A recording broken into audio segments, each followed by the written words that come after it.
ইমাম আবু ইদ্রিস শাফিঈ জায়নামাজ বিছিয়ে দিলেন দজলা নদীর উপরে। শুধু বিছায় দেন নাই, ছেড়ে দেন নাই, তিনি জায়নামাজের উপরে দাঁড়াইলেন। পানিতে ডুবে না, জায়নামাজে পানি ধরে না, পানি জায়নামাজ ডুবায় না। দজলা নদীর মাঝে চলে গেলেন তিনি, জায়নামাজের উপরে ভার করে। পানির উপরে জায়নামাজ ভাসতেছে। ইমাম শাফিঈ জায়নামাজের উপরে নামাজে দাঁড়ায় গেলেন। পুরা জোহরের নামাজ তিনি দজলা নদীর মাঝখানে পানির উপরে জায়নামাজ বিছায়া নামাজ শুরু করলেন। লক্ষ লক্ষ মানুষ বহাজ বাদ দিয়া ইমাম আবু ইদ্রিস শাফিঈ নদীর পারে দাঁড়ায়া ইমাম শাফিঈর জায়নামাজের উপরে পানির উপরে দাঁড়ায় দাঁড়ায় নামাজ পড়ার দৃশ্য দেখতেছে। একবার জোরে বলা যাবে কা আল্লাহু আকবার। তেলের গাড়ি তেলে চলে,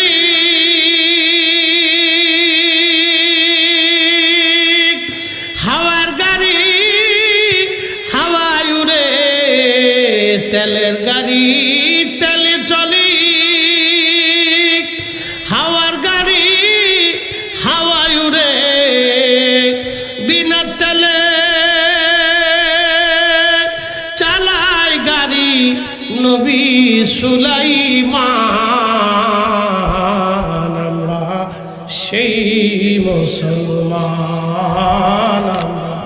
খলিফাতুল মুসলিমিন হারুন রশিদ দাঁড়িয়ে দাঁড়িয়ে দেখে হয় কি মুসলমানদের ইমাম আজ পানির উপরে জায়নামাজ বিছায় নামাজ শুরু করেছে।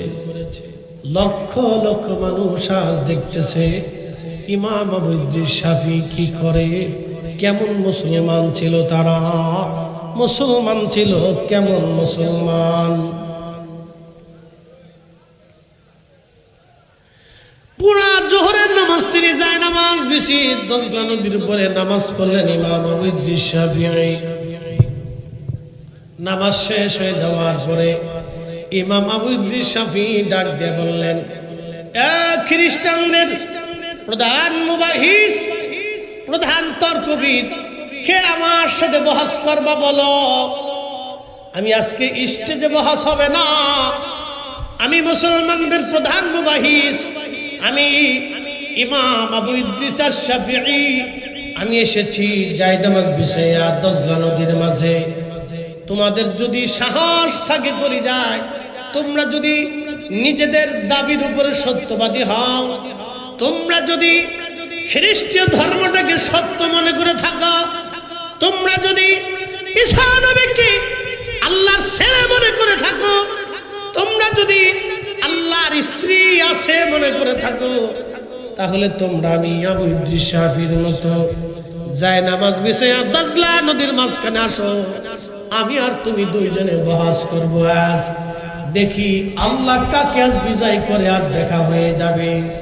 আমি ইদ্রিস শাফিঈ জায়নামাজ বিছাইয়া পানির উপরে দজলা নদীর মাঝখানে দাঁড়ায় ডাকে, আসো, কলিজায় সাহস থাকলে আজ বহাসে আসো। আসা বহাসে যদি বলো ঈসা আল্লাহর বেটা, যদি বলো আল্লাহর ছেলে আছে আর মেয়ে আছে, তো আসো, কলিজায় সাহস থাকলে আসো। আমি যেইভাবে জায়নামাজ বিছিয়ে দজলার মাঝখানে দাঁড়িয়েছি, তুমি ওইভাবে জায়নামাজ বিছিয়ে দজলার মাঝখানে দূর হয় না, জোরে পোল্ট্রি মুরগির মতো জিমেন না, জিমেনে মুসলমান আমি দেখতে দিই না, স্টান থাকতে দজলা নদীর মাঝখানে আসো। হাজার হাজার লক্ষ লক্ষ মানুষ দাঁড়ানো।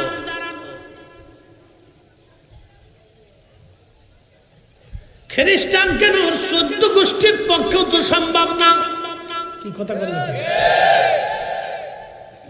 খ্রিস্টান প্রধান মুবাহিস ডাক দে বলল, হুজুর বহস লাগবে না, আমাদের বোঝা হয়ে গেছে, বহসের দরকার নাই, বুঝেছি। যেই কোরআনের আনিত বিধান আপনাকে দজলা নদীর পানির উপরে আজ নামাজ পড়তে শিখাইলো, পানি আপনার বাধ্য হয়ে গেল, পানি তো ডুবে না, ভিজায় না, পানি পর্যন্ত আপনাদের বাধ্য।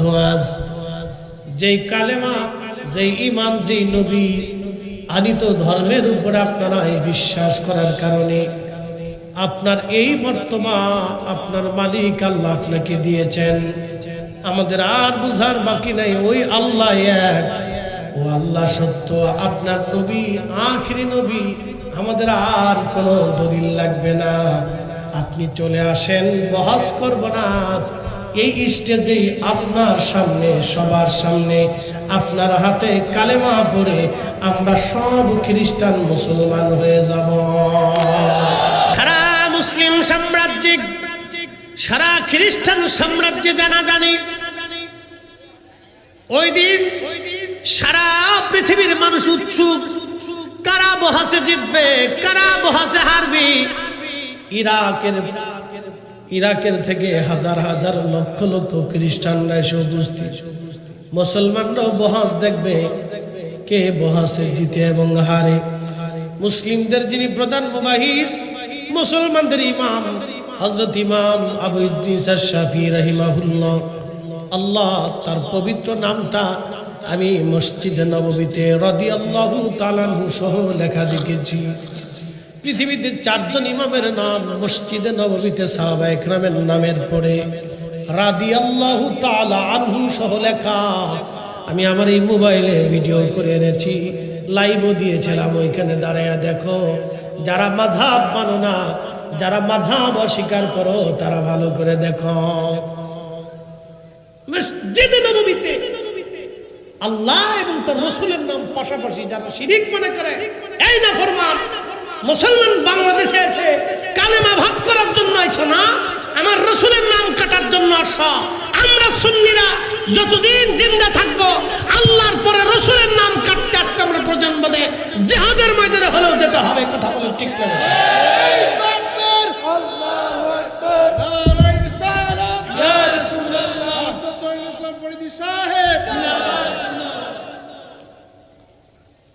কথা ভালো করে বুঝবেন।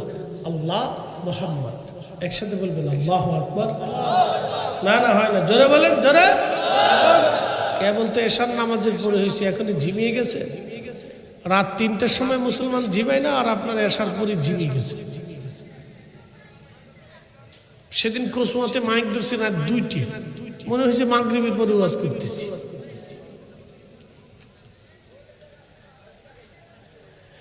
প্রিয় হাজিরিন, মনোযোগ দিয়ে শুনিয়া যান।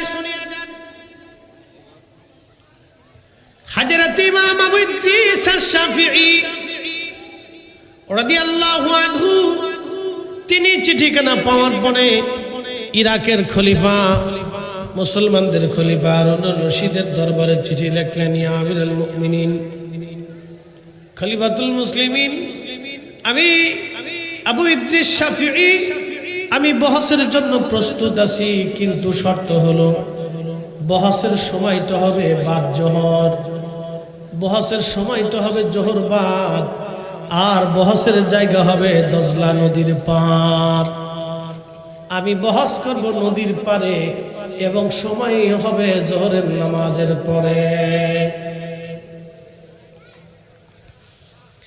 এই বহস দেখার জন্য খলিফা চিঠি লিখলেন, হুজুর আপনার শর্তে আমরা রাজি, আপনি চলে আসেন। সুদূর ফিলিস্তিন থেকে ইমাম আবু ইদ্রিস শাফিঈ রওনা হয়ে গেলেন, খ্রিস্টানরা রওনা হয়ে গেল।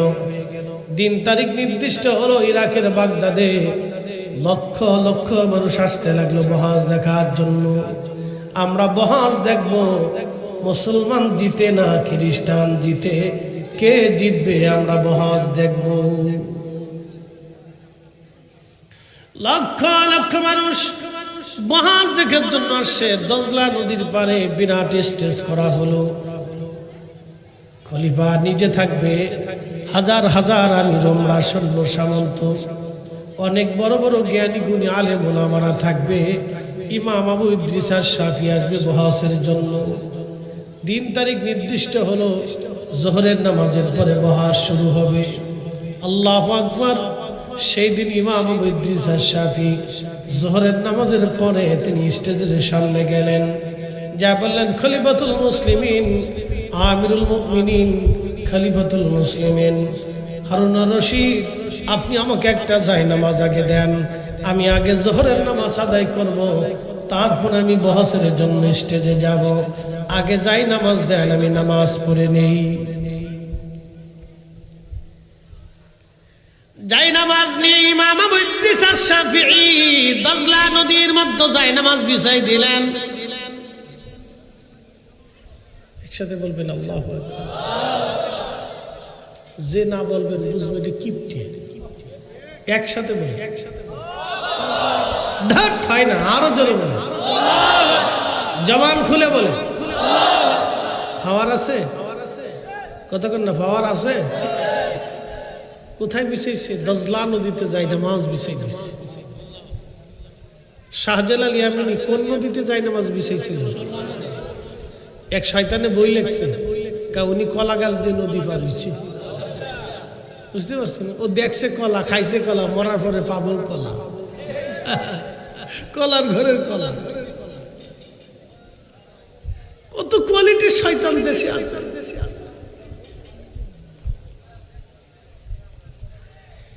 হাজিরিন, হুয়াল্লাহু আহাদ, আল্লাহুস সামাদ, লাম ইয়ালিদ ওয়া লাম ইউলাদ ওয়া লাম ইয়াকুন লাহু কুফুয়ান আহাদ।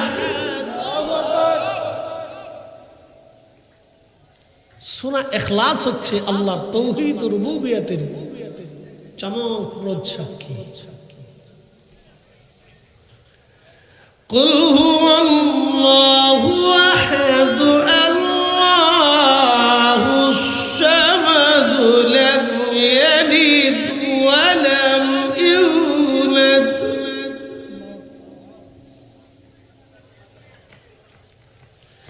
আল্লাহ ডাক দিয়ে বলেন, হাবিব, বন্ধু, আপনি বলে দেন আমি আল্লাহ এক। আপনি বলেন আমি আল্লাহ এক। আপনি আরো বলে দেন আল্লাহুস সামাদ। আপনি আরো বলে দেন আল্লাহুস সামাদ। আমি আল্লাহ কারো মুখাপেক্ষী না, সব সৃষ্টি আমি আল্লাহর মুখাপেক্ষী। চিৎকার মেরে জোরে বলেন সুবহানাল্লাহ। তুমি রহমান, তুমি মেহেরবান, বলেন তুমি রহমান, তুমি মেহেরবান। অন্ধ গাহে না শুধু তোমার গুণগান, অন্ধ গাহে না শুধু তোমার গুণগান, বুঝেও বুঝে না তবু শান। তুমি রহমান, তুমি মেহেরবান।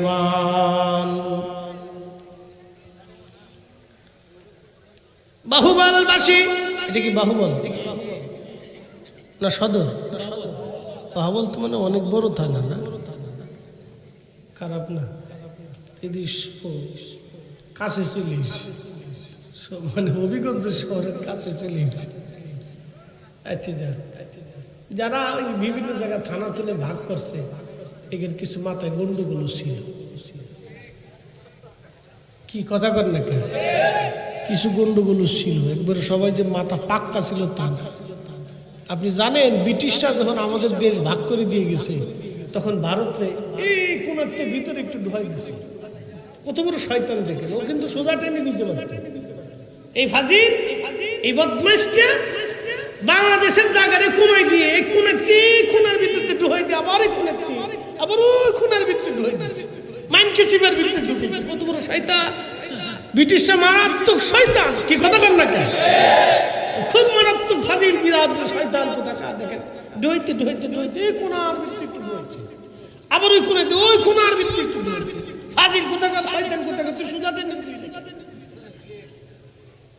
একই মাটি, একই ভাষা, একই মানুষ, একই মাস, দুটা রেখা টেনে দিয়ে শয়তানি করে তুই।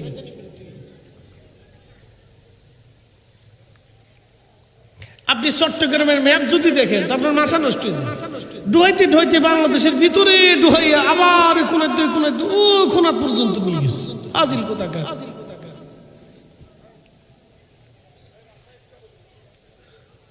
প্রিয় বন্ধুগণ, খুব মনোযোগ দিবেন। আমার রব, আমার আল্লাহ রাব্বুল আলামিন বললেন, হাবিব উম্মতকে বলে দেন, আমি আল্লাহ,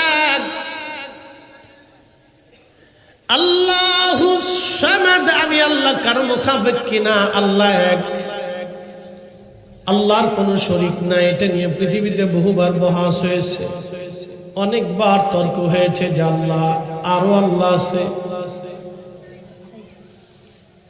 আরো আল্লাহ আছে।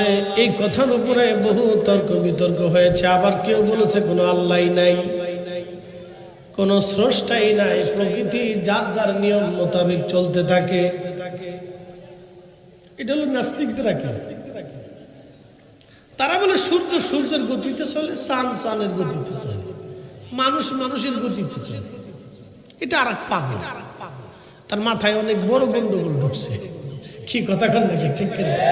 অনেক বড় পাগল। তো এরকম এক নাস্তিকের লোকে ইমামুল আজম আবু হানিফা রাহমাতুল্লাহর বহাস লাগছে। তো ইমাম আজম আবু হানিফা রাহমাতুল্লাহ অনেক বড় আলেম ছিলেন এবং অনেক বড় হিকমতওয়ালা ছিলেন। শুধু এলেমে ছিল না, হেলেমও ছিল খুব মারাত্মক, খুব জ্ঞানী লোক ছিলেন। হযরত ইমামুল আজম আবু হানিফা রাহমাতুল্লাহ আলাইহি নাস্তিকের সঙ্গে বহাস শুরু হবে। দিন তারিখ নির্দিষ্ট হয়ে গেল। ইমাম আজম আবু হানিফা রাহমাতুল্লাহ আলাইহি দিন তারিখ যখন নির্দিষ্ট হয়ে গেল, বহাস হয়ে যাবে। বহাসে নাস্তিক পণ্ডিত এসেছে, আরো জ্ঞানী গুণী সুধী সমাজ সবাই আসছে। বহাস হবে আজ, কে বহাসে জিতে সেটা দেখার জন্য সবাই আসছে। ও বন্ধু, খুব মনোযোগ দিয়ে কথা শুনে যাবেন। ইমাম আজম আবু হানিফা রাহমাতুল্লাহ আলাইহি তিনি বহাসের নির্দিষ্ট সময় না গিয়ে, ধরেন বহাস হবে দিন 2টার সময়, উনি পৌঁছাইলেন দিন 5টার সময়, তার মানে 3 ঘন্টা লেট। এবার আপনারা বলেন, মাহফিলে আমার দেওয়ার কথা বাদ আসা, এখন আমি যদি আসি রাত 11টা, তাহলে কেমন হবে? বিরাট অসুবিধা না? কমিটির উপরে একবারে তুফান চলবে। হ্যাঁ, আপনারা দাওয়াত না দিয়ে হুজুরে পোস্টারে নাম লাগছেন, বকি চকি আপনার কাছে টিয়া বসে লইছেন, হাজরিমি করে টাকা পান না, নানান কথা না। মানুষের মুখ তো আর বাইন্ধে রাখা যায় না। নদীর মুখ বাঁধা যায়, কিন্তু মানুষের মুখ বাঁধা যায় না। এ মানুষ জাতি খুব মারাত্মক জাতি। ওরে বাপরে বাপ, এটা সুবিধাবাদ জিন্দাবাদ, সুবিধাবাদ জিন্দাবাদ, সুবিধাবাদ জিন্দাবাদ, সুবিধাবাদ জিন্দাবাদ। প্রিয় উপস্থিতি, মনোযোগ দিয়ে হযরত ইমামুল আজম আবু হানিফা রাহমাতুল্লাহ আলাইহি বহাসের নির্দিষ্ট সময় না আগে তিনি পরবর্তী টাইমে লেট করে গেলেন। নাস্তিক বেটা তো খুব খেপে মেপে রেগে মেগে অস্থির। ঠিক এমন সময় নাস্তিক বলতেছে, আপনি মুসলমানদের ইমাম, বহাস করার জন্য আপনি আসবেন, বহাসের নির্দিষ্ট সময় আপনি বুঝেন না, আপনার সাথে কোনো বহাস আমি করব না। ইমাম আজম ডাক দিয়ে বললেন, ও পণ্ডিত মশাই, আপনি বহাস করতে চান না, ভালো কথা, কিন্তু আগে জানবেন তো আমি কেন দেরি করলাম। আপনি এত মিজাজ খারাপ দেখালে তো হয় না, আগে তো আপনি আমার বিষয়টা জানতে পারেন কেন আমি দেরি করলাম। বলে, আচ্ছা বলেন কি জন্য আপনি দেরি করেছেন? ইমাম আজম ডাক দিয়ে বলতেছেন, শোনেন, আমি আসতে চাইতেছিলাম, এমন সময় পথের মধ্যে একটা নদী, তো এই নদী পার হওয়ার জন্য নৌকার প্রয়োজন, কিন্তু নদীর ঘাটে কোনো নৌকা নাই। আমি নদীর ঘাটে দাঁড়াই রয়েছি, এমন সময় দেখলাম মস্ত বড় নদীর পাশে একটা গাছ, একা একা কেটে কেটে গাছটা তক্তা হয়ে গেল, একা একা তক্তা হলো, একা একা নৌকা হয়ে গেল, এবং ওই নৌকায় আমি চললাম, ওই নৌকাটা একা একা আমার নদী পার করাই দিল। এখন নাস্তিক বলতেছে। ভাবছিলাম মুসলমানের ইমাম খুব জ্ঞানী, তো আপনার মতো তো এরকম বলদ দেখিনি। বলে কারণ কি? বলে গাছ কি কোনোদিন একা একা কাটে? আর গাছ কি কোনোদিন একা একা তক্তা হয়? তক্তা কি কোনোদিন একা একা নৌকা হয়? আর নৌকা কি মাঝি ছাড়া কোনোদিন একা একা নদী পার করতে পারে? ইমাম আজম আবু হানিফা রাহমাতুল্লাহ বললেন, আমার বহস শেষ। বহস তো শুরুই হলো না, বুঝেন নাই? বহস শুরু করার আগেই শেষ হয়ে গেছে। বলে কারণ কি? একটা দুনিয়ার গাছ একা একা তক্তা হয় না, তক্তা কোনোদিন একা একা নৌকা হয় না, নৌকা কোনোদিন একা একা মাঝি ছাড়া নদী পার করতে পারে না। একটা গাছের বেলায় যদি একা একা সম্ভব না হতে পারে, তাহলে আসমান আসমানের জায়গায় একা কেমনে রইল? সূর্য সূর্যের জায়গায় একা কেমনে চললো? চাঁদ চাঁদের জায়গায় একা কেমনে উদয় হলো? জমিন জমিনের জায়গায় একা কেমনে রইল? সাগরের এক সাগর কিভাবে একা একা জোয়ার ভাটা হলো? কিভাবে নদীতে বছরে একবার পানি আসে আবার চলে গেল? কি করে একা একা বৃষ্টিপাত হলো? কি করে গাছ থেকে ফল একা একা হলো? কি করে মানুষ থেকে বাচ্চা একা একা মানুষ হলো? অবশ্যই এর একজন নিয়ন্ত্রক, একজন মালিক, তিনি আল্লাহ। অবশ্যই একজন স্রষ্টা, তিনি আল্লাহ। একসাথে জোরে বলা যাবে না আল্লাহু আকবার। বহসার আছে, বহস শেষ। যেমন এলেম ছিল তেমন হেলেম ছিল। তো ওনারা তো আল্লাহ প্রদত্ত জ্ঞানের অধিকারী ছিল। আল্লাহ ওনাদেরকে সেই এমন এলেম দান করছিলেন যে শুরু করার আগেই শেষ করে দিচ্ছে। বহসার করা লাগে।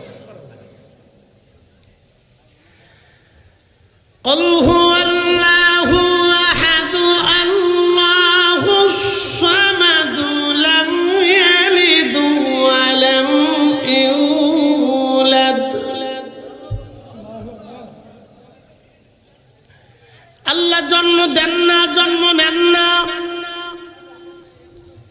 আমার রব আমার আল্লাহ জন্ম দেন না, জন্ম নেন না। খ্রিস্টানদের বিশ্বাস হলো আল্লাহ আছে, গড। গডের বউ আছে, স্ত্রী আছে, আল্লাহর স্ত্রী আছে, আল্লাহর ছেলে মেয়ে আছে। আল্লাহর স্ত্রী মরিয়ম আর আল্লাহর ছেলের নাম হলো ঈসা রুহুল্লাহ। একবার জোরে বলা যাবে কি নাউজুবিল্লাহ?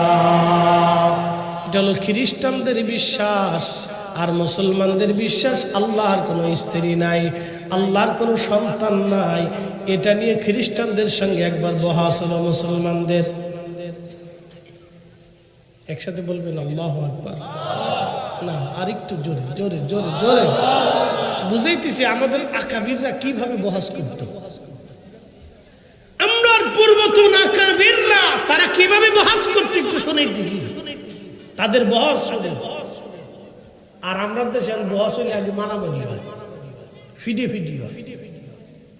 তাদের বহাস দেখে হযরত ইমাম শাফিঈর জামানা, উনি বর্তমান ফিলিস্তিনের বাইতুল আকসার ইমাম। ইমাম শাফিঈ বর্তমান ফিলিস্তিন বাইতুল আকসার ইমাম। মুসলমানদের খলিফা হারুন রশিদ তৎকালীন মুসলিমদের খলিফা। আব্বাসীয় খেলাফতের খলিফা হারুন রশিদ। কত বড় মুসলিম সাম্রাজ্য! বর্তমান প্রায় তুরস্ক থেকে শুরু করে একেবারে তুর্কিস্তান, এরপরে উজবেকিস্তান, তাজিকিস্তান, রাশিয়ার বিরাট অংশ, ইউরোপের অংশ থেকে শুরু করে একবারে ওইদিকে আপনি যদি দেখেন আফ্রিকার সুদান, নাইজেরিয়া, আলজেরিয়া, এরপরে আরো আফ্রিকার অনেকগুলি দেশ নিয়ে, সেনেগাল নিয়ে, এবং আফ্রিকার বিরাট একটা অংশ মিলে মুসলিমদের ইরান, ইরাক, সৌদি আরব, ওমান, ইয়ামান, কাতার, দুবাই, বাহরাইন, সিরিয়া, জর্দান, মিশর, লেবানন, তিউনিসিয়া, মরক্কো, পৃথিবীর বিরাট একটা অংশের খলিফা ছিলেন খলিফা হারুন রশিদ। একবার জোরে বলা যাবে কি আল্লাহু আকবার? তুরস্কের কনস্টান্টিনোপলের কোনা পর্যন্ত তিনি বিরাট অংশের খলিফা হারুন রশিদ। মুসলিম মিল্লাত, এত বিরাট মুসলিম মিল্লাত, খ্রিস্টান রোম রাজ্য, রোম সাম্রাজ্য প্রায় 6 থেকে 7,000 বছর ধরে তারা পৃথিবী শাসন করল রোম। এই রোম বর্তমান তুরস্কের ইস্তাম্বুলে একটা এলাকা ছিল, তার নাম কনস্টান্টিনোপল, আরবিতে বলে কুস্তুনতুনিয়া। এই কনস্টান্টিনোপল ছিল তাদের মূল রাজধানী। ইউরোপ, ফ্রান্স থেকে শুরু করে, রাশিয়া থেকে শুরু করে বিরাট অংশ মিলে তখন রোমানদের রাজত্ব ছিল।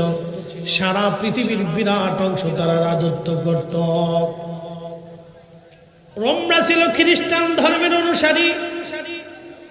রোম রাজা তিনি চিঠি লিখলেন মুসলিম রাজা হযরতে খলিফা হারুনুর রশিদের দরবারে চিঠি লিখে বললেন, খলিফাতুল মুসলিমিন হারুনুর রশিদ, আমি রোম রাজা, রোম সম্রাট, আপনাকে চ্যালেঞ্জ করলাম, আপনারা প্রমাণ করবেন ঈসা নবী আল্লাহর ছেলে না, ঈসা নবী আল্লাহর নবী। আর আমরা প্রমাণ করব ঈসা আলাইহিস সালাম আল্লাহর ছেলে, এবং আল্লাহর ছেলে আছে এবং স্ত্রী আছে। আমরা খ্রিস্টানরা প্রমাণ করব, আর আপনারা মুসলমানরা প্রমাণ করবেন আল্লাহর কোনো ছেলে নাই, ঈসা নবী আল্লাহর নবী। ঈসা আল্লাহর বেটা না, ছেলে না, ঈসা আল্লাহর নবী। আপনারা প্রমাণ করবেন, কোনো ধর্মীয় কিতাব থেকে হবে না, এটা যুক্তি তর্ক দিয়ে উপস্থাপন করতে হবে। আপনি কল্পনা করতে পারবেন এখন ইন্ডিয়া যদি, মোদী সরকার যদি বলে যে এ মুসলমান, তোমাদেরকে চ্যালেঞ্জ করলাম, আমার সনাতন ধর্ম সত্য আর তোমাদের মুসলমান ধর্ম সত্য, এটা নিয়ে মুনাজারা হবে, বহাস হবে, তোমরা কারা রাষ্ট্রীয় পর্যায়ে বহাস করবা, আসো।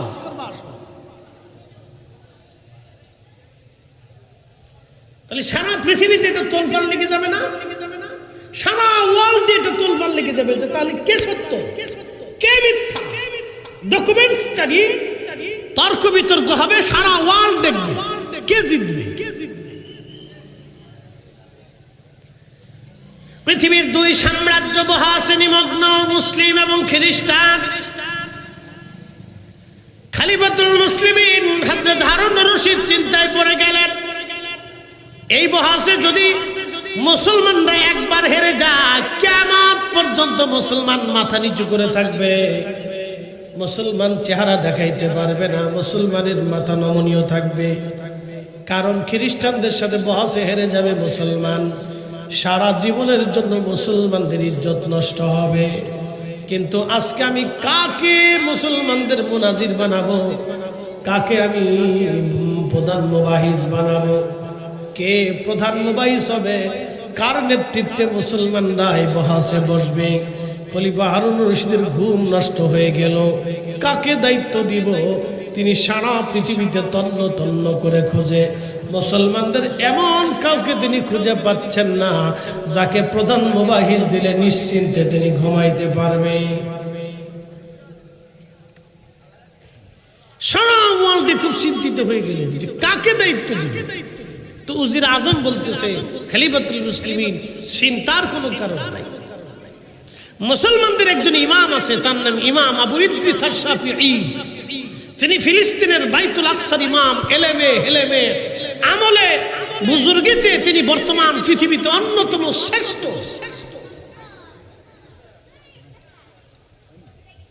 দেখেন, আপনাদেরকে আজকে বলে দিয়ে যাই, আপনারা শাহজালালের আধ্যাত্মিক ক্ষমতা মানেন না।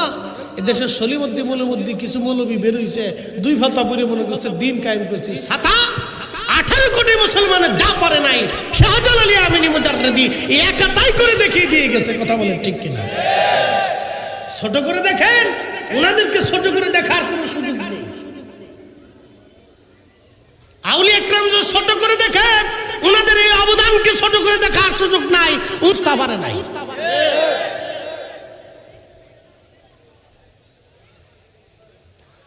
শুনিয়া যান হবিগঞ্জবাসী, উজির আজমি কথা বলার পরে খলিফাতুল মুসলিমিন হারুনুর রশিদ বলতেছে, ঠিক আছে আপনি তাহলে প্রমাণ করেন। হুজুরকে দাওয়াত করেন, চিঠি লেখেন ফিলিস্তিনের বাইতুল আকসায়।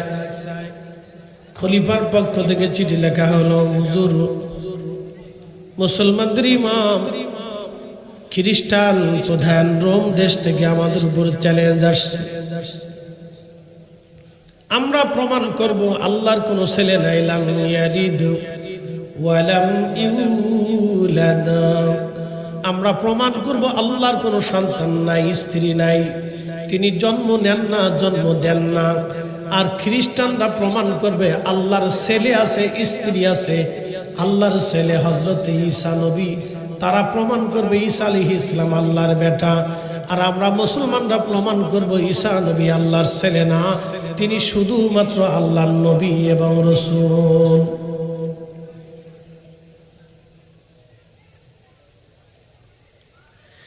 আপনাকে আমি প্রধান মুবাহিস হিসেবে মনোনীত করেছি। যদি মুসলমানরা এই বহাসে হারে, পৃথিবীতে মুসলমান মাথা নিচু হয়ে যাবে, কিয়ামত পর্যন্ত মুসলমান মাথা উঁচু করে দাঁড়াতে পারবে না। ওগো মুসলমানের ইমাম, আসেন বহসের প্রধান মুবাহিস হিসেবে আপনাকে নিয়োজিত করলাম। চিঠি চলে গেল ইরাকের বাগদাদ থেকে ফিলিস্তিন। হিসাব কষে দেখবেন, ম্যাপ ধরে দেখবেন, ইরাকের বাগদাদ থেকে ফিলিস্তিন কত হাজার কিলোমিটারের রাস্তা। সেই দিন চলে গেল ফিলিস্তিনের বাইতুল আকসা মুসলমানদের ইমাম হযরত ইমাম আবু ইদ্রিস শাফি রাহমাতুল্লাহ আলাইহির খেদমতে চিঠি।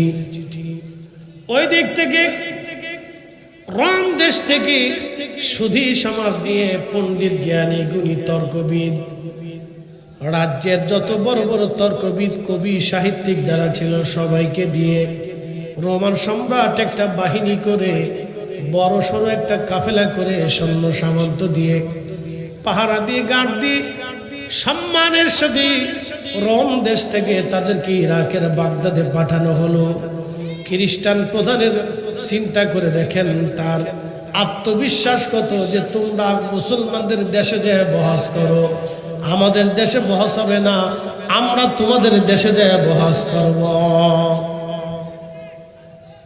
খ্রিস্টান প্রধান সেই দিন কি আত্মবিশ্বাস, তোমাদের দেশে বহাস হবে, আমাদের দেশে না। সে রোম থেকে খ্রিস্টান তর্কবিদ, দার্শনিক, বড় বড় পণ্ডিত তাদেরকে পাঠাই দিতে, যাও বহাস করে আসো, মুসলমানদেরকে শিক্ষা দিয়ে আসো।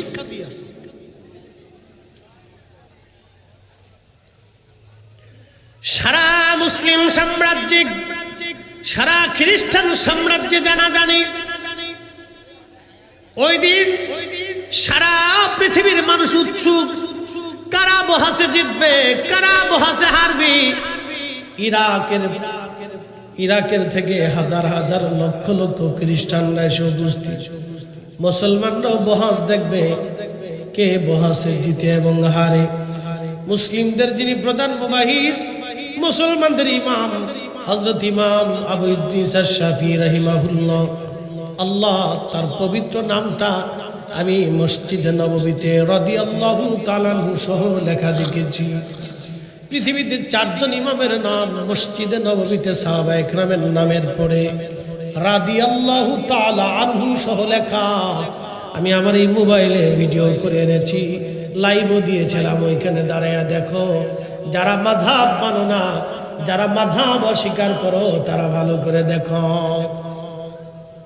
মসজিদে নববীতে আল্লাহ এবং তার রাসূলের নাম পাশাপাশি যারা শিরিক মনে করে, এই নাফরমান মুসলমান বাংলাদেশে এসে কালেমা ভাগ করার জন্য আইছো না, আমার রাসূলের নাম কাটার জন্য আসছো।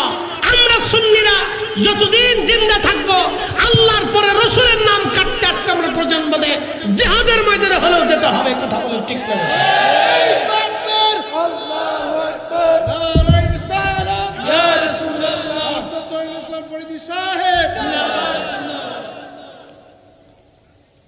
কথা ভালো করে বুঝবেন।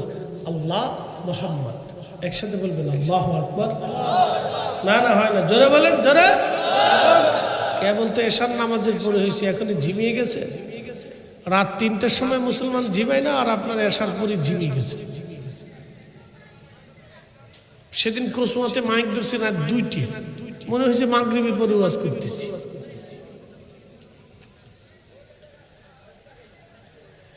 প্রিয় হাজিরিন, মনোযোগ দিয়ে শুনিয়া যান।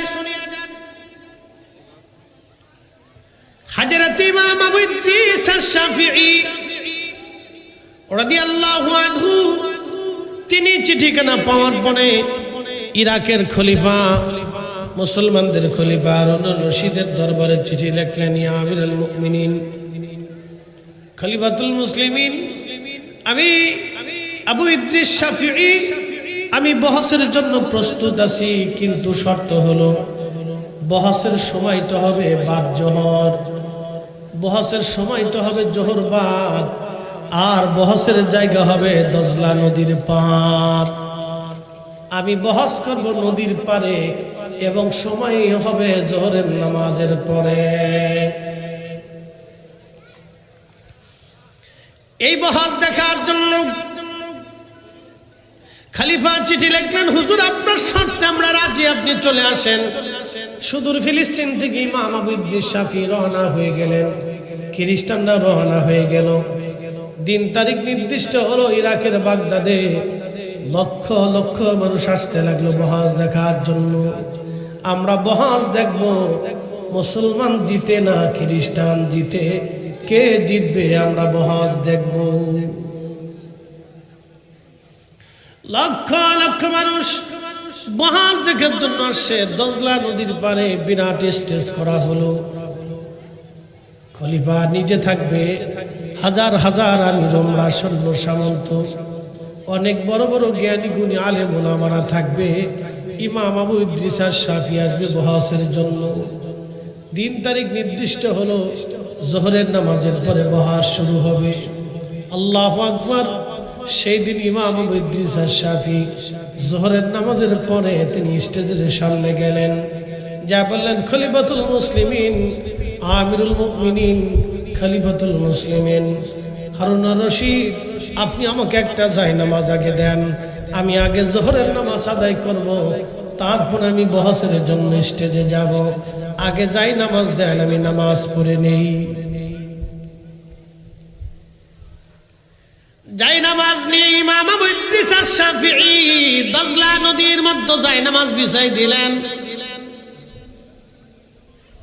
একসাথে বলবেন আল্লাহু আকবার। যে না বলবেন বুঝবেন এটা কিপটে। একসাথে বলেন, ধর হয় না, আরো জোরে বলেন, জবান খুলে বলে। পাওয়ার আছে কতক্ষণ না? পাওয়ার আছে। কোথায় বিছাইছে? দজলা নদীতে জায়নামাজ বিছাই দিচ্ছে। শাহজালাল ইয়ামানি কোন নদীতে জায়নামাজ বিছাইছিল? এক শয়তানে বই লেখছে, উনি কলা গাছ দিয়ে নদী পার হয়েছে। বুঝতে পারছেন? ও দেখছে কলা, খাইছে কলা, মরার পরে পাবো কলা, কলার ঘরের কলা। কত কোয়ালিটির শয়তান দেশে আছে।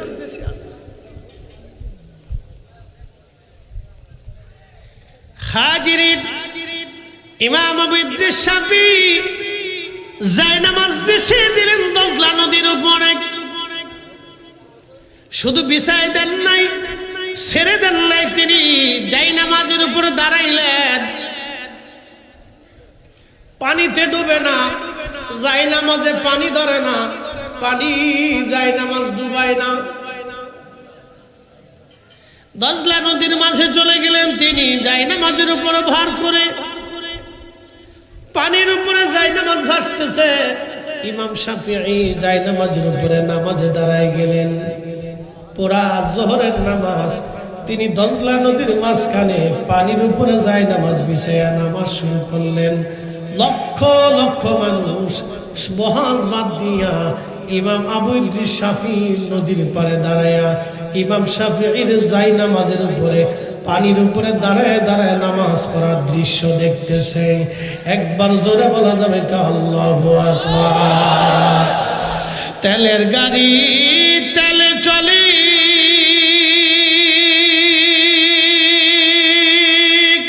হাওয়ার গাড়ি হাওয়ায় উড়ে, তেলের গাড়ি তেলে চলে,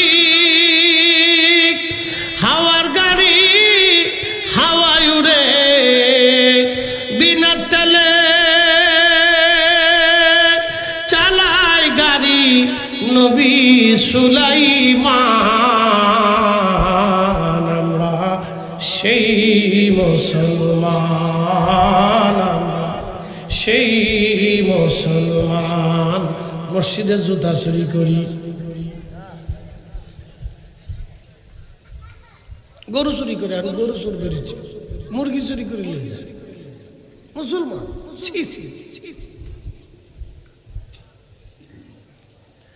আমরা মুসলিম ঘুষ খাই, গুনে গুনে ঘুষ খাই। কথা কন না, এদেশে কোন অফিসে সরকারি আমলা কামলা চাকরিজীবী সরকারি একবারে ডিসি আপনার কি বলেন সচিবের উপর থেকে শেষ পর্যন্ত সরকারি প্রত্যেকটা কর্মকর্তা কর্মচারী যদি সাধু হয়ে যায়, ভালো হয়ে যায়, বাংলাদেশটা সোনার বাংলাদেশ হয়ে যাবে। আপনি কি মনে করছেন যে আগে যেজন ছিল সে চলে গেছে, নতুন যারা আইছে আর সব সাধু হয়ে গেছে? হ্যাঁ, চাকরি নিতে যান গে, এখনো মাল ছাড়া লাগে, এখনো মাল ছাড়তে। এটা একবারে গোড়ার থেকে শেষ পর্যন্ত একবারে ক্লিন টু ক্লিন পরিষ্কার করে মেরে ঝেড়ে দিত হবে। হযরত ওমরের মতো, সাহাবায়ে কেরামের মতো, খোলাফায়ে রাশিদিনের মতো তার সম্পদের হিসাব প্রত্যেক 6 মাস বা বছরে বছরে হিসাব টানতে হবে। প্রত্যেক কর্মকর্তা কর্মচারী, প্রত্যেক এমপি মন্ত্রী মিনিস্টার, রাষ্ট্রের প্রধান মন্ত্রণালয় থেকে শুরু করে একবারে শেষ পিয়ন পর্যন্ত সর্বস্থানে তার সম্পদের হিসাব যদি প্রত্যেক বছরে 5 to 5 বুঝে নেওয়া হয়, খলিফায়ে রাশিদিনের মতো আল্লাহর কসম করে বলি 1 টাকাও ঘুষ হবে না এদেশে। কথা বলেন ঠিক না?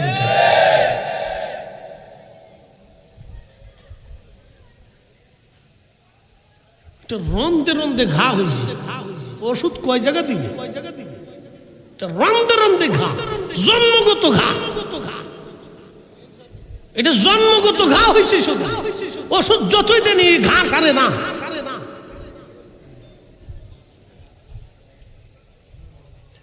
হবিগঞ্জবাসী খুব মনোযোগ দিবেন। খোলাফায়ে রাশিদিন সাহাবায়ে আজমাইন যেইভাবে রাষ্ট্র চালিয়েছেন, দেশ চালিয়েছেন, বিচার কার্য করেছেন, সমাজ চালিয়েছেন, মসজিদ চালিয়েছেন, ওইভাবে যদি আমরা চালাইতে পারতাম তাহলে দেশ সুখে ভরে যাইত। আহা, ইনসাফ প্রতিষ্ঠিত হতো। এখন আমাদের দেশের যে অবস্থা, বিচার কেমন হয় জানি না। এলাকার বিচার হয় চোখ মেরে বিচার করেন, চাচা চোখ মেরে দেখে চাচা, আবার ফোন দেয় চাচা, চাচা আমার দিকে একটু তাকায়েন চাচা। পুরো শয়তান কোথায়, চাচা আমার দিকে তাকাইয়েন, শাশির কাছে দিয়েছি, শাশির কাছে দিয়েছি। শাশি খুব মারাত্মক, শাশি খুব হাসি সাহেব, একবারে হজ করে শেষ করে ফেলেছে, বুরকা ছাড়া চলে না। শাশি বুরকা ছাড়া রাস্তায় বেরোয় না, কিন্তু শয়তানের আড্ডি। কথা কল না, এরকম বিচারক যতদিন পৃথিবীতে থাকবে, আল্লাহর কসম করে বলি আকাশ থেকে বৃষ্টি আসবে কিন্তু বরকত হবে না।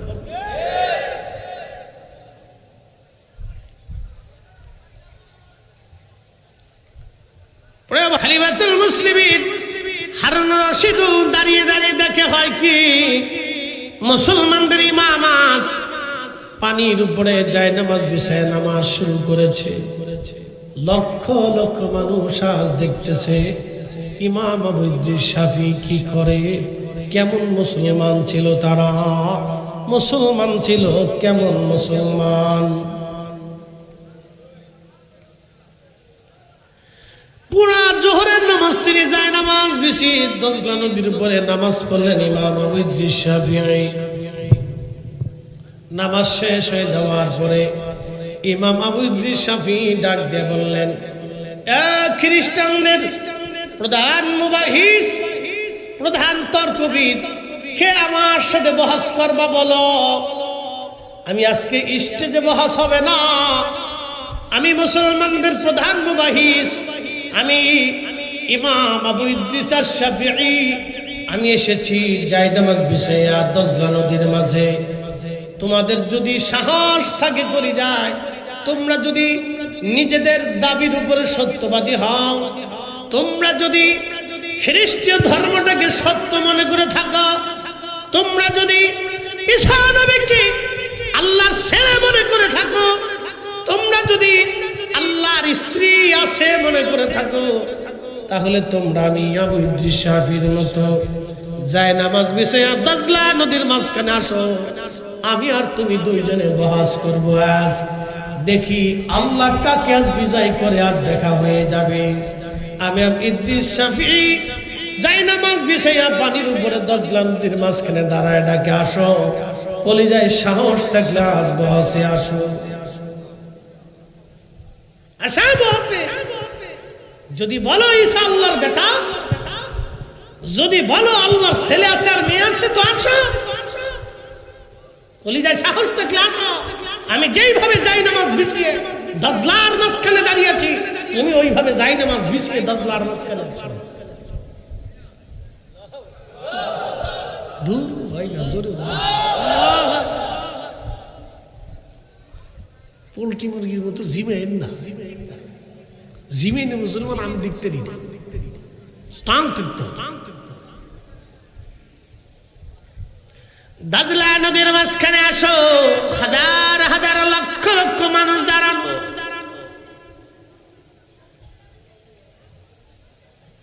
খ্রিস্টান কেন 14 গোষ্ঠীর পক্ষেও তো সম্ভব না। কি কথা বলেন? খ্রিস্টান প্রধান মুবাহির ডাক দে বলল, হুজুর বহস লাগবে না, আমাদের বোঝা হয়ে গেছে, বহসের দরকার নাই, বুঝেছি। যেই কোরআনের আনিত বিধান আপনাকে দজলা নদীর পানির উপরে আজ নামাজ পড়তে শিখাইলো, পানি আপনার বাধ্য হয়ে গেল, পানি তো ডুবে না, ভিজায় না, পানি পর্যন্ত আপনাদের বাধ্য। আজ যেই কালেমা, যেই ইমান, যেই নবী আনিত ধর্মের উপরে আপনারা বিশ্বাস করার কারণে আপনার এই মর্তবা আপনার মালিক আল্লাহ আপনাকে দিয়েছেন।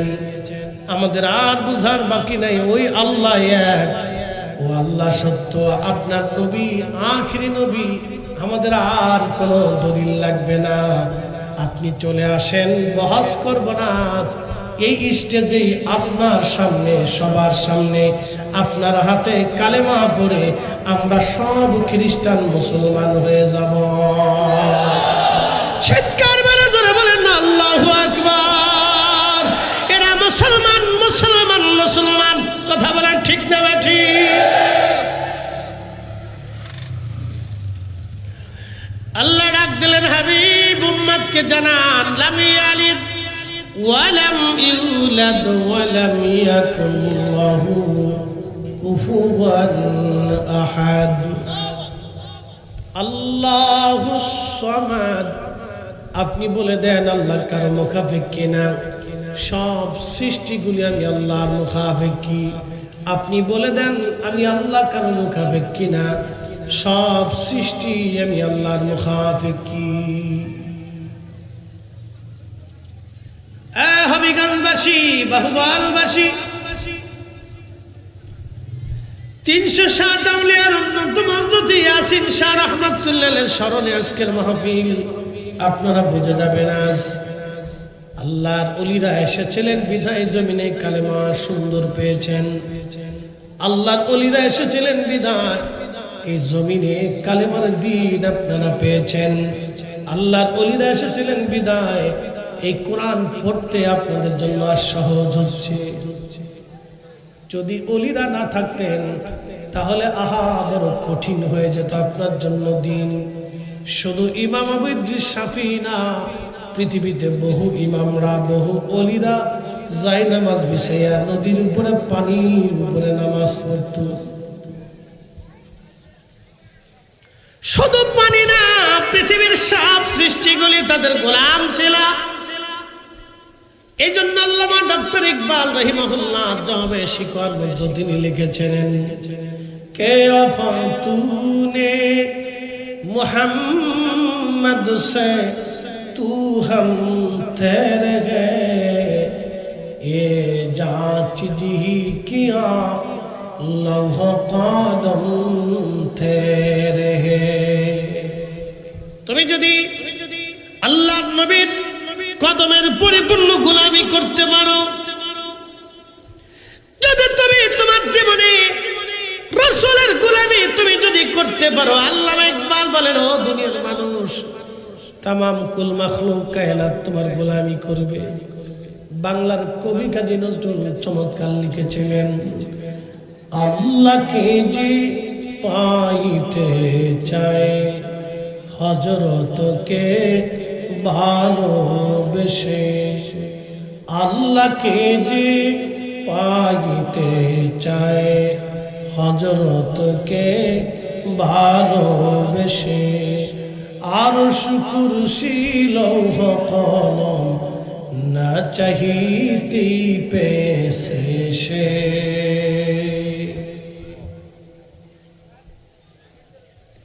হাজিরিন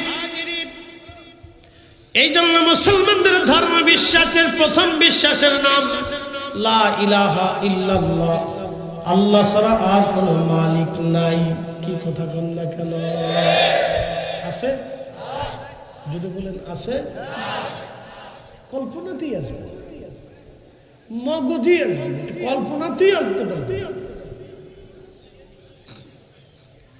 আমার রব আল্লাহ ছাড়া আর কোন স্রষ্টার অস্তিত্ব পৃথিবীতে নাই সৃষ্টিতে নাই তিনি একমাত্র রব তিনি বলেছেন আল্লাহুস সামাদ আমি কারো মুখাপেক্ষী না সব আমি আল্লাহর মুখাপেক্ষী আল্লাহু লা ইলাহা ইল্লা হুয়াল হাইয়ুল কাইয়্যুম এই কোরআনে সূরা বাকারাতে আয়াতুল কুরসির মধ্যে নবীজি আল্লাহ বলে দিয়েছেন হুজুর উম্মতকে জানান আল্লাহু লা ইলাহা ইল্লা হুয়াল হাইয়ুল কাইয়্যুম লা তাখুযুহু সিনাতুন ওয়ালা নাওম আল্লাহ ঘুমায় না আল্লাহর কোনো দুর্বলতা নাই একবার জোরে বলা যাবে কি মারহাবা মুসা নবী আল্লাহকে ডাক দেখে রাব্বি ঘুমাও না কেন বলে মুসা আমি কি ঘুমাই না কেন বুঝতে চাও বলে হারাম আমি বুঝতে চাই আমার আল্লাহ ডাক দিলেন মুসা রে এক পেয়ালা পানি হাতের তালুর মধ্যে নিয়ে দাঁড়িয়ে থাকবা সারা রাত হযরত মুসা নবী হাতের মধ্যে পাতালুর মধ্যে পানির পেয়ালা নিয়ে দাঁড়ানো আছে গভীর রাত হয়ে গেছে তন্দ্রা এসে গেল দুর্বলতা আসলো বলেন আমাদের দুর্বলতা আছে না নাই এই দুর্বলতার স্রষ্টাকে শক্তির মালিককে দুর্বলতাকে সৃষ্টি করেছেন এই শক্তি সৃষ্টি কে করেছেন আলো সৃষ্টি কে করেছেন অন্ধকার সৃষ্টি কে করেছেন জীবন সৃষ্টি কে করেছেন মৃত্যু সৃষ্টি কে করেছেন আল্লাহ এই জন্য আল্লাহ বলছেন আল্লাহু লা ইলাহা ইল্লা হুয়াল হাইয়ুল কাইয়্যুম তিনি চিরঞ্জীব চিরস্থায়ী যার শুরু নাই শেষও নাই ডানো নাই বামও নাই আগে নাই পরে নাই ঊর্ধ্ব নাই নিম্ন নাই আমার আল্লাহর ব্যাস নাই ব্যাসার্ধ নাই দৈর্ঘ্য নাই প্রস্থ নাই আমার আল্লাহর স্থান নাই কাল নাই সময় নাই আল্লাহর শুরু নাই কিন্তু বড় আফসোস আমাদের দেশে একদল আছে বুকে হাত বেঁধে নামাজ পড়ে এরা বলে আল্লাহ আকার কিন্তু আহলে সুন্নাতুল জামাতের আকীদা আল্লাহ নিরাকার জোরে বলেন জোরে জোরে আমাদের বিশ্বাস আল্লাহ নিরাকার আমাদের বিশ্বাস কি জোরে বলেন এই জন্য আকীদা বিশুদ্ধ করতে হবে এ হবিগঞ্জবাসী আল্লাহ নিরাকার আহলে সুন্নাতুল জামাতের আকীদা বিশ্বাস আল্লাহ নিরাকার তার কোরআন তার বাস্তব প্রমাণ আপনাদের সামনে আমার হাতে একটা মোবাইল আছে জবান খুলে বলবেন যদি বুঝেন এই মোবাইলের দৈর্ঘ্য আছে না নাই প্রস্থ আছে না নাই আল্লাহর আছে জোরে বলেন আল্লাহর দৈর্ঘ্য আছে প্রস্থ আছে। আপনাদের সামনে যিনি বক্তা ওয়াজ করেন তার দৈর্ঘ্য আছে না নাই, প্রস্থ আছে না নাই, ওজন আছে না নাই, শুরু আছে না নাই? আল্লাহর কি শুরু আছে? আল্লাহর কি শেষ আছে? আমাদের সবার শেষ আছে, আল্লাহর শেষ নাই। আমাদের সবার শুরু আছে, আল্লাহর শুরু নাই। আমাদের জন্ম হয়েছে, আল্লাহর জন্ম হয় নাই। আমরা জন্ম দেই, আল্লাহ জন্ম দেন না। আমাদের ব্যাস আছে, ব্যাসার্ধ আছে, ওজন আছে, জায়গা দখল করে আছি। আল্লাহর এইগুলি নাই।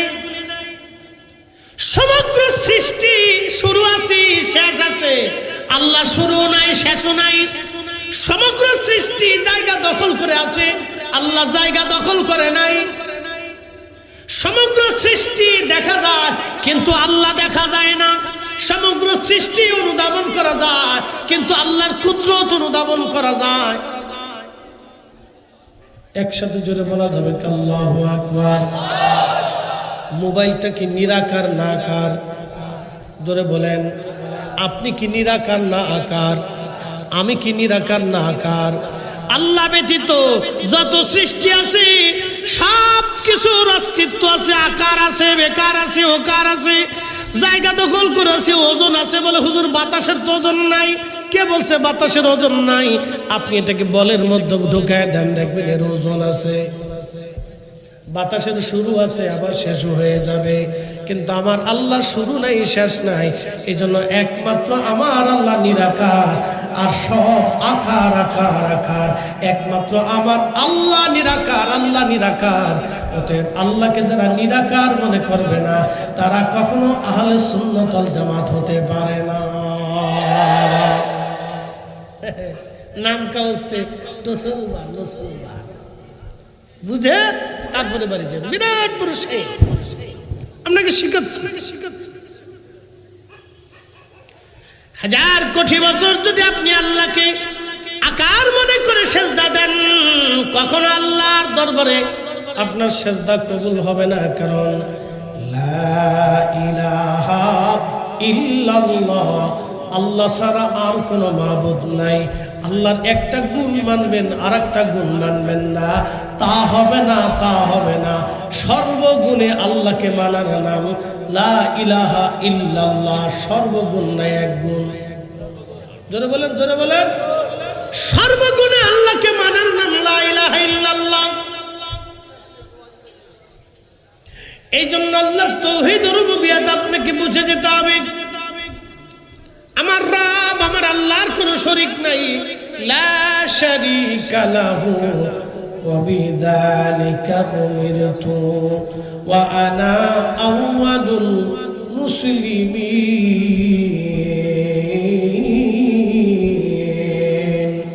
হুজুর বলে দেন আমি আল্লাহর কোনো শরীক নাই। এই জন্য আল্লাহ বলছেন ওয়াকাদা রাব্বুকা আল্লা তা'বুদু ইল্লা ইয়্যাহু। হুজুর আমি আল্লাহ নির্ধারিত করে দিয়েছি, লাজিম করে দিয়েছি, আমি আল্লাহ ছাড়া আর কোনো ইবাদত হবে না। একসাথে বলবেন আল্লাহু আকবার। আল্লাহ ছাড়া আর কারো ইবাদত করা যাবে শেষ, শুধু আল্লাহর ইবাদত। আমি আল্লাহ লাজিম করে দিয়েছি, বাধ্যতামূলক করে দিয়েছি, আমি আল্লাহ ছাড়া আর কোনো ইবাদত করা যাবে না। হুজুর আপনি বলে দেন আমি আল্লাহর কোনো শরীক নাই। আপনি আরো বলে দেন আল্লাহুস সামাদ। আমি আল্লাহ কারো মুখাপেক্ষী না, সব সৃষ্টিগুলি আমি আল্লাহর মুখাপেক্ষী। আচ্ছা বলেন তো সূর্য কি নিজের গতিতে চলে না আল্লাহর আইনে? হ্যাঁ, জোরে জোরে বলেন, জোরে বলেন। বাতাস কার আইনে? এই যে এখন কি খলিফাতুল মুসলিমিন হারুন রশিদ দাঁড়িয়ে দাঁড়িয়ে দেখে হয় কি মুসলমানদের ইমাম আজ পানির উপরে যায় নামাজ বিছায় নামাজ শুরু করেছে। লক্ষ লক্ষ মানুষ আজ দেখতেছে ইমাম আবু ইদ্রিস শাফি কি করে। কেমন মুসলমান ছিল তারা, মুসলমান ছিল কেমন মুসলমান। পুরা জোহরের নামাজ তিনি যায় নামাজ বেশি 10 নদীর উপরে নামাজ পড়লেন ইমাম আবু ইদ্রিস শাফিঈ। নামাজ শেষ হয়ে যাওয়ার পরে ইমাম আবু ইদ্রিস শাফিঈ ডাক দিয়ে বললেন, খ্রিস্টানদের প্রধান মুবাহিস, প্রধান তর্কবিদ, কে আমার সাথে বহস করবা বলো। আমি আজকে স্টেজে বহস হবে না, আমি মুসলমানদের প্রধান মুবাহিস, আমি ইমাম আবু ইদ্রিস শাফিঈ, আমি এসেছি জায়নামাজ বিছাইয়া দজলা নদীর মাঝে। তোমাদের যদি সাহস থাকে করে যায়, তোমরা যদি নিজেদের দাবির উপরে সত্যবাদী হও, তোমরা যদি খ্রিস্টীয় ধর্মটাকে সত্য মনে করে থাকো, তোমরা যদি ঈসা নবীকে আল্লাহর ছেলে মনে করে থাকো, তোমরা যদি আল্লাহর স্ত্রী আছে মনে করে থাকো, তাহলে তোমরা আমি আবু ইদ্রিস শাফিঈর মতো জায়নামাজ বিছাইয়া দজলা নদীর মাঝখানে আসো। আমি আর তুমি দুইজনে বহস করব। আজ দেখি আল্লাহ কাকে আজ বিজয় করে, আজ দেখা হয়ে যাবে। আমি ইদ্রিস শাফিঈ জায়নামাজ বিছাইয়া পানির উপরে দজলা নদীর মাঝখানে দাঁড়ায় ডাকে, আসো, কলিজায় সাহস থাকলে আজ বহসে আসো। আশা বহসে যদি বলো ঈসা আল্লাহর বেটা, যদি বলো আল্লাহর ছেলে আছে আর মেয়ে আছে, তো আসো, কলিজায় সাহস থাকলে আসো। আমি যেইভাবে জায়নামাজ বিছিয়ে দজলার মাঝখানে দাঁড়িয়েছি, তুমি ওইভাবে জায়নামাজ বিছিয়ে দজলার মাঝখানে আসো। দূর হয় না, জোরে পোল্ট্রি মুরগির মতো জিমেন না, জিমেন মুসলমান আমি দেখতে দিই স্টান থাকতে। দজলা নদীর মাঝখানে আসো, হাজার হাজার লক্ষ লক্ষ মানুষ দাঁড়ানো।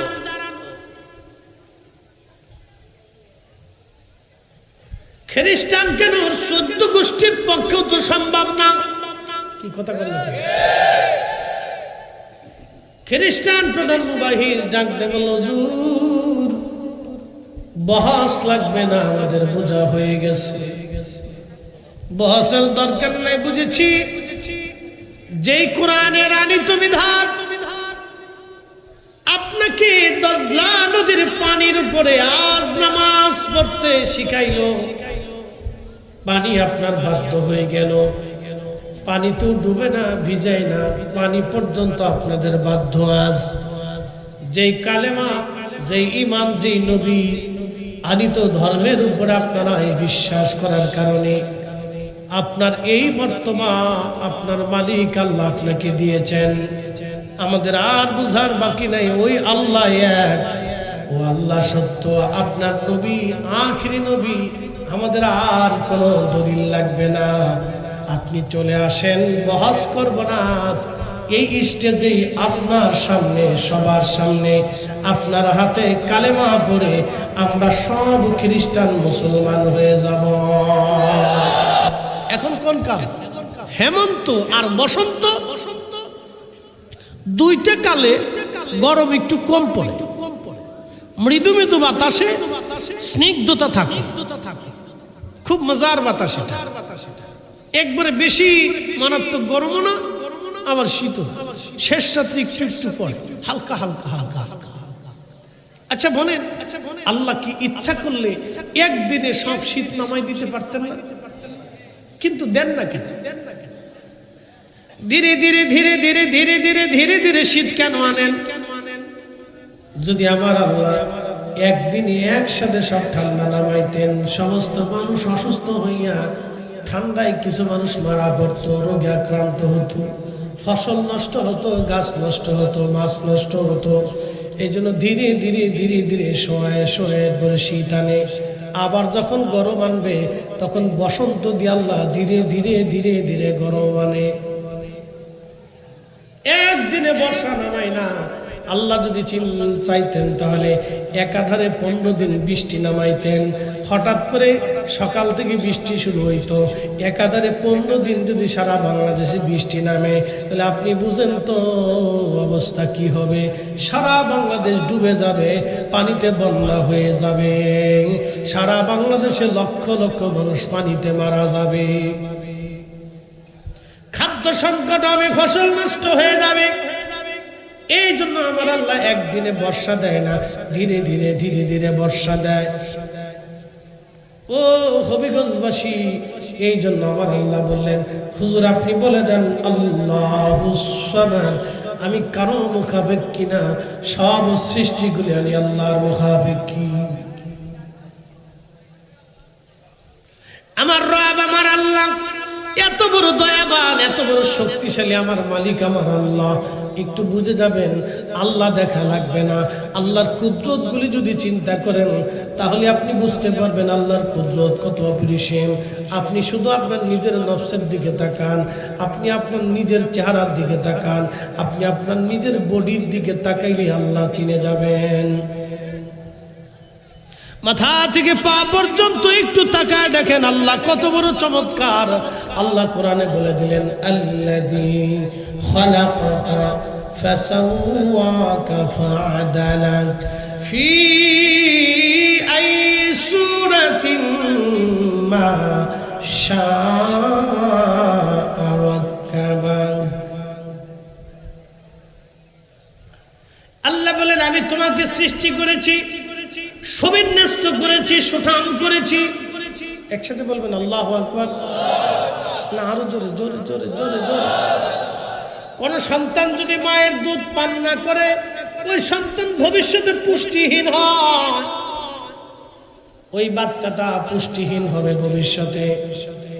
কারণ মায়ের দুধ এত পরিমাণে পুষ্টি আল্লাহ দিয়ে দিলেন। আল্লাহু আকবার। মাকে আল্লাহ এত পরিমাণে পুষ্টি দিয়ে দিলেন মায়ের দুধের মধ্যে, যে আপনি আপনার মায়ের দুগ্ধ পান করার কারণে আল্লাহ আপনার শরীরে ধীরে ধীরে ধীরে ধীরে সুঠাম করেছেন। এই জন্য কোরআনে আল্লাহ বললেন, আল্লাযী খালাকাকা, যিনি তোমাকে সৃষ্টি করলেন, ফাসাওয়াকা ফাআদালাক, তিনি তোমাকে সৃষ্টি করেছেন, শুধু সৃষ্টি করেন নাই, তিনি তোমাকে সুঠাম করেছেন, সুবিন্যস্ত করেছেন। যেখানে চোখ দেওয়ার দরকার আল্লাহ চোখ দিয়েছেন। একটু চিন্তা করলে আপনি বুঝবেন এই চোখের আলো আমার আল্লাহ আপনাকে দিয়েছেন। 60 বছর ধরে বিনামূল্যে আপনি পৃথিবী দেখতেছেন, কিন্তু এই বাতি জ্বলতেছে। একটু চিন্তা করেন, এই বাতিটা জ্বলার কারণে সরকারকে কারেন্টের বিল দিয়ে দিতে হবে, এই বাতি কিনতে হবে, পয়সা খরচা করতে হবে। আজকের মাহফিল সাজানোর জন্য যতগুলি বাতি ব্যবহার করা হলো, এই বাতিওয়ালারে, এই ডেকোরেটর মালিককে টাকা দিতে হবে। কিন্তু 60 বছর ধরে আল্লাহর দেওয়া চোখ দিয়ে দুনিয়া দেখলেন, একটা দিনের জন্য আল্লাহ বিল চাই নাই। একসাথে বলবেন আল্লাহু আকবার।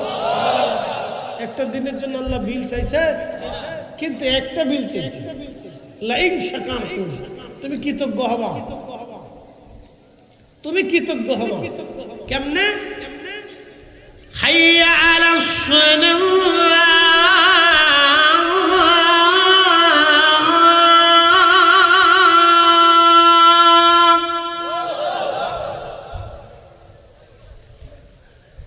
নামাজের দিকে আসো, সালাতের দিকে আসো। হাইয়া আলাস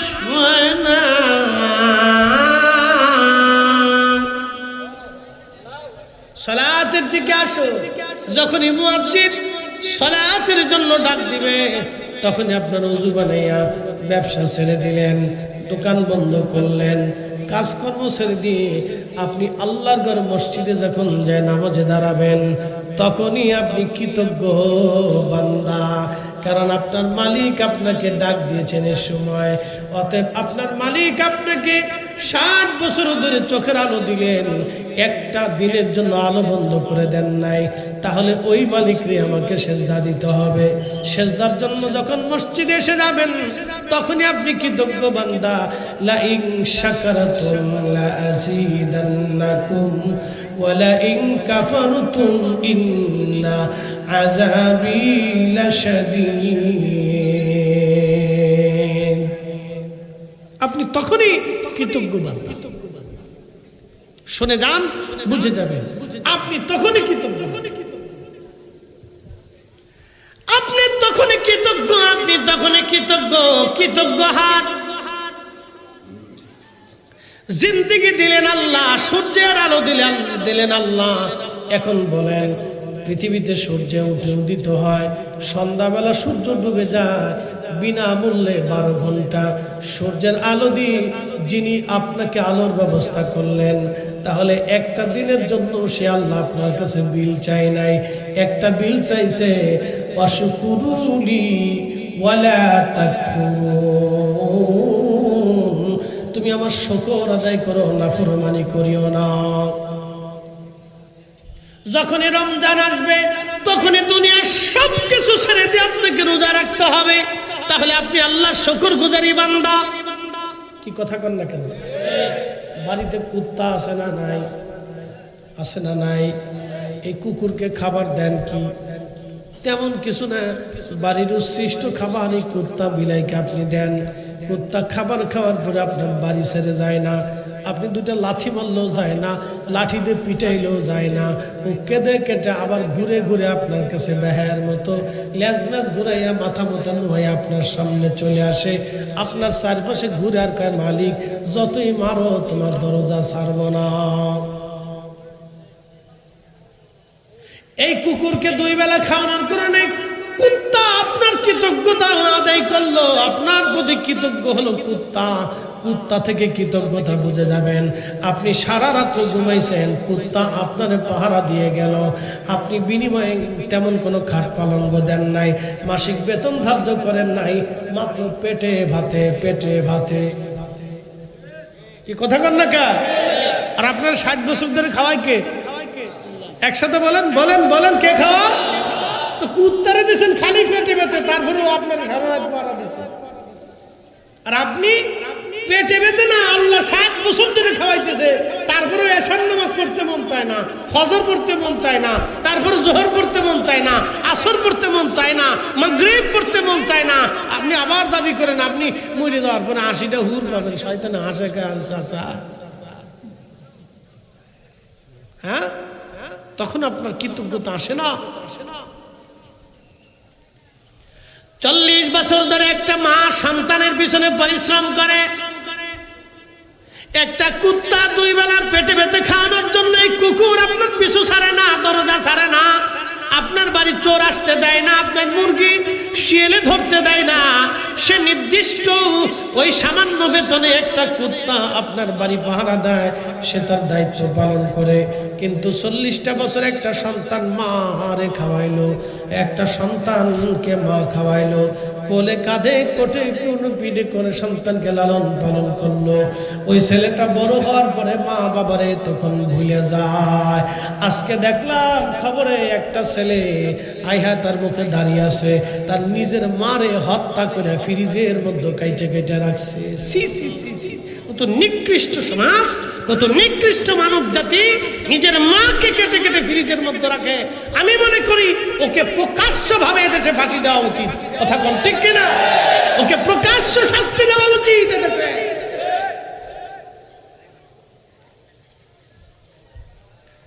এই হচ্ছে আমার দেশের যুব শ্রেণী। আজ একটা কুত্তা যদি আপনি পালেন, আপনার কৃতজ্ঞ হবে, নাফরমানি করবে না। কিন্তু সন্তানটা আজ নাফরমানি করে ফেললো। কোনো মা কল্পনাই করতে পারে না তার সন্তান তারে হত্যা করবে। আপনারা দেখেছিলেন বাংলাদেশের এক পুলিশ অফিসারের মেয়ে বাবা মাকে নির্মমভাবে হত্যা করেছিল। আহা, কত বড় নির্মমতা আপনি চিন্তা করেন। একটা বাবা মার কাছে সন্তান নিরাপদ, সন্তানের কাছে বাবা মা নিরাপদ। আজকে এইভাবে যদি চলতে থাকে, বৃদ্ধাশ্রম যদি বাড়তে থাকে, তাহলে কুত্তাকে মানুষ ফেল করে ফেলবে। কুত্তার মধ্যে আনুগত্যতা কৃতজ্ঞতা আছে, কিন্তু মানুষের মধ্যে কৃতজ্ঞতা নষ্ট হয়ে গেছে। কথা কন না কেন? কুত্তার কৃতজ্ঞতা আছে, মানুষের কৃতজ্ঞতা নেই। খাবার দিবেন, খাইয়ে ঠিক বাস, আপনার বাস মারা চিন্তা করবেন, উপকার করবেন, ওই আজকাল বাস নিয়ে খারাপ। এটা মানুষ। আপনি যারা উপকার করবেন বুঝবেন যে ও বাস নেওয়ার জন্য আপনি রেডি থাকেন, ও আপনার বাস দেবে। এটা মানুষ। কিন্তু কুত্তারে খাওয়ান, আপনার দরজা ছাড়বে না। এখান থেকে বোঝার অনেক কিছু আছে, শিখার অনেক কিছু আছে। আমাদের জীবনে অনেক কিছু শিখার আছে। হবিগঞ্জবাসী, বাহুবলবাসী, কুরআনের রব আমাদেরকে বললেন, বলেন তো রিজিক আমাদের দেয় কে? জোরে বলেন, জোরে জোরে জোরে। 60 বছর ধরে কে খাওয়াচ্ছে? আল্লাহর বিধানের বাইরে একটা দানা ভাত বেশি খাওয়ার সুযোগ আছে? কোনো সুযোগ নাই। আল্লাহ বলেন, ও বান্দা, ওয়া আনফিকু মিম্মা রাযাকনাকুম মিন ক্বাবলি আইয়াতিয়া আহাদাকুমুল মাউত